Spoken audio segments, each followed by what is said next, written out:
Hey everyone, today I'm going to show you how to fix the OBS black screen issue when capturing remote play. Without any further ado, let's get started.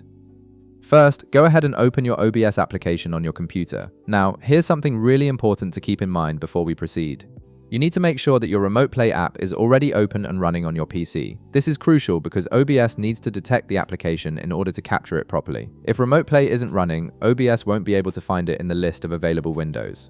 Once OBS is open and your remote play app is running, direct your attention to the bottom left corner of the OBS interface. This is where you'll find the Sources panel, which allows you to add different types of content to your stream or recording. Click on the plus icon to reveal a list of capture options. From this menu, select Window Capture. This option is specifically designed to capture individual application windows rather than your entire screen, which gives you more control over what appears in your broadcast. After selecting Window Capture, a dialog box will appear. Go ahead and click OK to proceed. Now, I should mention that I don't have remote play installed on my PC at the moment, but I'll walk you through the exact steps you need to follow.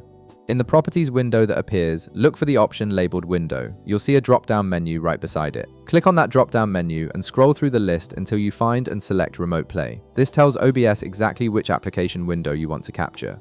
Next, look below the window option and you'll see another setting called Capture Method. This is where the fix for the black screen issue comes into play. Click the drop-down menu right beside Capture Method and select Windows 10 version 1903 and up.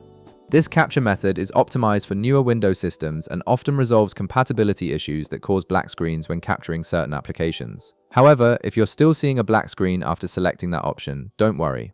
There's an alternative capture method you can try. Go back to the capture method drop-down menu and this time select BitBLT. This is a different rendering method that works better with some applications and it frequently solves black screen issues when the Windows 10 method doesn't work.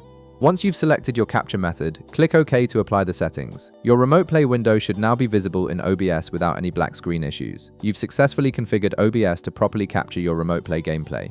If this video helped you out, be sure to leave a like, subscribe, and I'll see you in the next one.